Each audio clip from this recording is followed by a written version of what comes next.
vía de observación permanente que tenemos de otros estados de derecho vigentes que nos pueden funcionar como modelo o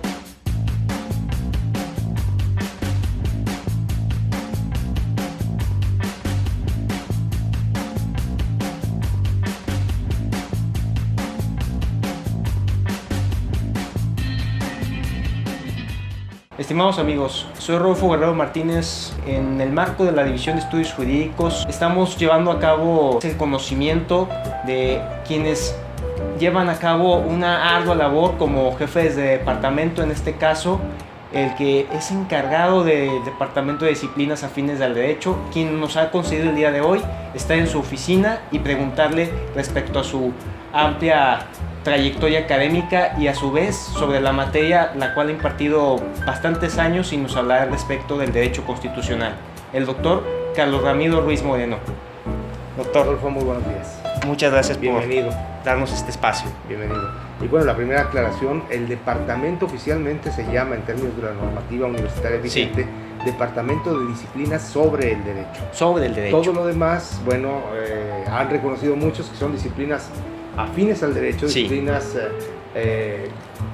auxiliares del derecho, pero en realidad su nombre oficial, reconocido por la norma, reconocido por el Consejo General Universitario, es Departamento de Disciplinas sobre el Derecho. Así es. La mayoría de los estudiantes nos quedamos con esa idea. De hecho, técnicamente hasta la placa tiene ese pequeñito error. Y la correspondencia es muy común que se circule de esa manera.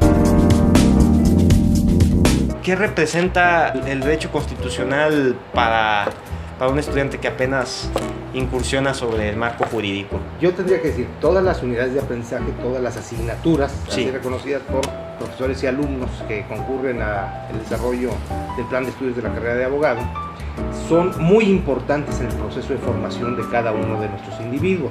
Sí. Pero en la lógica particular de un profesor de Derecho Constitucional, bueno, haciendo hincapié y paráfrasis de la teoría pura del derecho de Hans Kelsen y particularmente de su símil hecho a partir de la llamada pirámide kelseniana, yo diría que el derecho constitucional viene siendo la piedra fundamental de construcción de todo el edificio que forma a un abogado.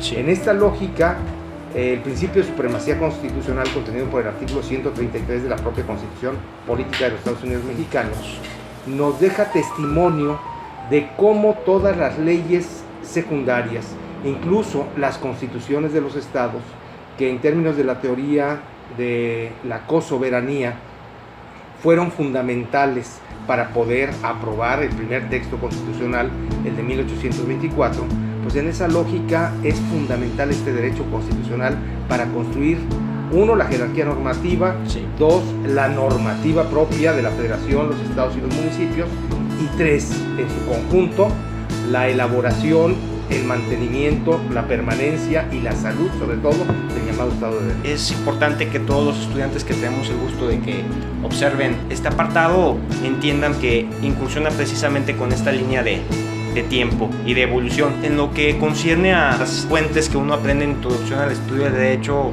entre ellas la jurisprudencia, la doctrina, ¿qué podría decir, doctor, ante un panorama actual en el que se ve inmerso la imperatividad ya de una tendencia internacional, los tratados internacionales? Actualmente en una misma jerarquía hay problemas. Nos gustaría mucho saber su opinión al respecto. Yo creo que es muy importante pensar en lo siguiente. Sí. Hace muchos años, en el año de 1905, se convocó al primer Congreso Internacional de Derecho Comparado. Sí. A partir de entonces, y digo, no es porque antes de 1905 no hubiera habido ejercicios de derecho comparado, podemos encontrar ejercicios de derecho comparado desde la antigüedad. Sí. Pero lo cierto es que se profesionaliza. Yo diría que el gran impulso sucedió a partir de la Exposición Universal de París del año de 1900, y en ese 1905 se logra reconocer la importancia y trascendencia de estudiar, yo diría como profesor de constitucional, a partir de los paradigmas constitucionales de cada estado, país o nación, una serie de ejercicios que nos dieran como resultado la aplicación del método del derecho comparado. Y el método del derecho comparado va a ser la vía de observación permanente que tenemos de otros estados de derecho vigentes que nos pueden funcionar como modelo o como esquemas de señalamiento de aquello que no debemos hacer. Y lo pongo en el caso, por ejemplo, de la Alemania nacionalsocialista, que tuvo aquel maravilloso profesor de Derecho Constitucional que fue Carl Schmitt, Sí. que lamentablemente, aunque llega a ser un paradigma del derecho positivista en el orden constitucional de su época, Sí. pues permitió la conflagración, permitió la invasión de los intereses del nacionalsocialismo y finalmente esa terrible angustia que tuvo sumida a la sociedad universal en medio de la Segunda Guerra Mundial. Con esa lógica yo puedo decir que podemos, si no prevenir, sí advertir cuáles han sido las instituciones que ponen en riesgo los valores, los principios, las reglas generales de convivencia y armonía entre los distintos pueblos del mundo. El derecho constitucional es paradigma, digo, sí, de cada una de las naciones. Sí. En su conjunto las naciones tienen que ponerse de acuerdo y celebrar y reconocer al derecho internacional público y privado en las perspectivas correspondientes.